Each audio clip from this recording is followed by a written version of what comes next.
Hi there, I'm Timothy Linsdau, video producer and a Christian. Some time back I did a few articles on trash to energy plants. I want to talk a little bit about electrical transmission lines. Some have said, off the cuff have said, well, we can just bury them. Let's talk about the cost of that and what it takes.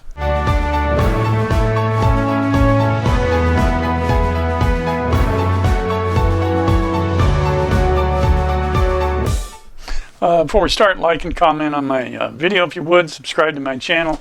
That'd be terrific. High voltage transmission lines are reliable, the ones you see up on the towers. They're relatively low cost, everything else easily maintained. Established methods are to transport bulk electricity across long distances have been established.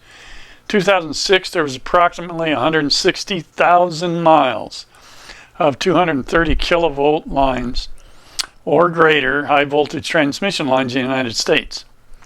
The percentage of existing underground transmission lines is between 0.5% and 0.6% of this total. Now, line crews have a top-notch performance in the U.S. and a safety record of repairing and maintaining the extensive overhead infrastructure that may be unmatched, but anyway, it's exceptional. Now, burying high voltage transmission lines may be appropriate, in populated areas. One area I had an experience, I lived in, I grew up around Jackson Hole, Wyoming, and there's a pretty big famous ski area there, and there's a long row of power lines that run along the highway that go to the ski area. Now, one really heavy storm came in and actually blew down those lines, which is pretty incredible, because they weren't that old. And and of course that meant the ski resort was out of power for an amount of time you don't even want to have to think about to put transmission lines back in. But anyway, they are burying those because of that particular situation, even though it's it's out in the open, not next to anything in particular. But electric utilities consider the following factors. We'll go over that when deciding whether to construct high voltage transmission facilities above the ground or bury them. Now, power restoration. Now, damage to underground transmission lines is difficult to pinpoint. You can't just see it down or, lines coming together, or poles down or bent over. You don't see that.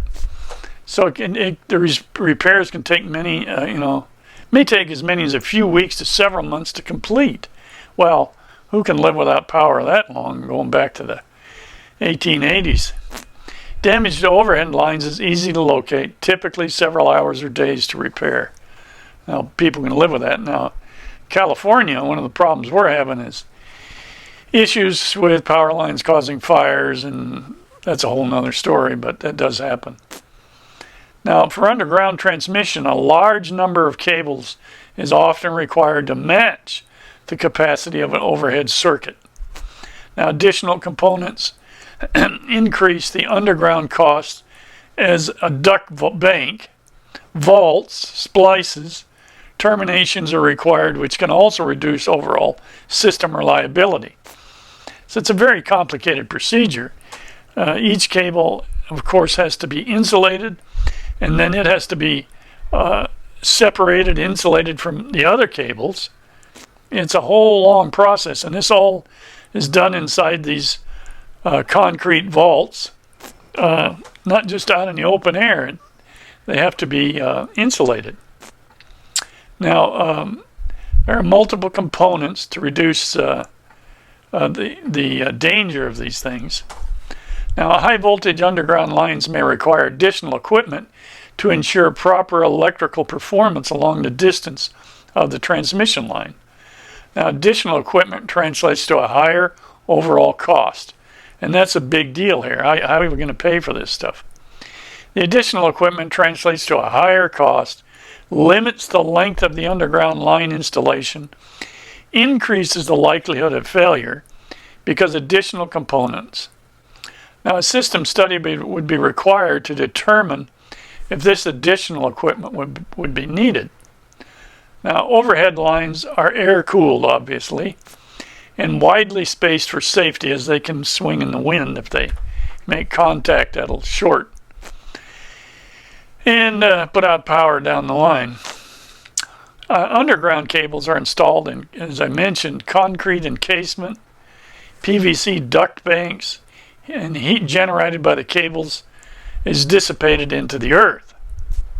Now, construction impacts. Now, burying transmission lines has more environmental impacts than placing them overhead.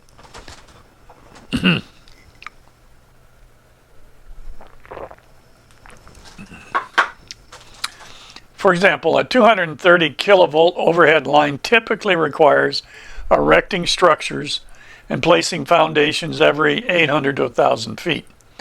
Now, typical structures are 120 feet tall, while the diameter of the foundations ranges from 5 to 8 feet.